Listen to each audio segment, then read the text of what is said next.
Tumikas din po maraming mga residente sa Quezon City bilang pag-iingat sa bagyong Pepito at ang ilan sa kanila hindi raw uuwi hanggat hindi nakakalabas ng PAR ang bagyo. At live mula sa Quezon City may unang balita si Bea Pinla. Bea? Evan, bagaman kalmado na ang panahon dito sa Quezon City sa ngayon, halos 2,000 residente pa rin ang nanatili sa 3 evacuation center na inikutan natin. Natuto na raw kasi sila sa mga nagdaan na bagyo. Natuto na sa naranasan noong bagyong Karina noong Hulyo si Nanay Henny. Kaya ngayong may bagyong Pepito, hindi na sila nagdalawang isip na lumikas agad. Kasi pagka may bagyo talaga kinakabahan na ako lagi.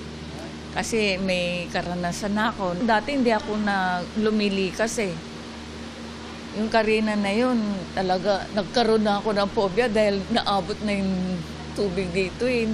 Ang pamilya naman ni Nanay Marilu, hindi na raw hinintay na lumakas ang ulan at tumaas ang baha bago pa lumikas. Sabi naman namin wala pang baha, pero sumusunod kami sa patakaran kasi baka nga dumating sa punto na hindi kami makinig doon sa mga malunod kami doon mag-anak ay dami kong apo na maliliit. Kaya dumilikas na kagad kami. Ang ilang kasama nila sa evacuation centers, hindi raw muna uuwi hanggat matiyak na ligtas na at nakaalis na ang bagyo. Ngayon kasi syempre sunod-sunod yung bagyo, tas dun sa news kasi talagang very alarming na malakas eh. Hihintayin lang po namin yung update galing sa QCDRRMO kung pwede na po mag-lift ng evacuation centers, kung pwede na silang pauwiin. Sa Barangay Bagong Silangan, 154 families o 558 individuals ang nagpalipas ng gabi sa evacuation center. Sa Barangay Del Monte naman, nakasalubong natin ang ilang residenteng lumikas sa San Francisco Elementary School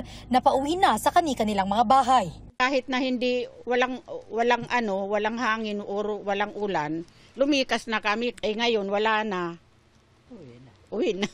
Daing ng ilan sa mahigit 1,000 evacuees dito, hindi lahat may modular tent na matutulugan. Sabi nila, sa sobrang sikip saka yung lawak ng tent, hindi na nagkasya po. Ang ginawa nila, doon lang sila sa sahig sapin. Kaya hindi po sapat. Sinisika pa namin kuhanan ng pahayag ang QCLGU kaugnay niyan. Ivan, ang ilang nakausap natin dito, balak na rin na umuwi sa kanilang mga bahay ngayong umaga. Pero bakas pa rin sa kanilang mga muka yung takot na dulot ng sunod-sunod na bagyo na nanalasa sa bansa.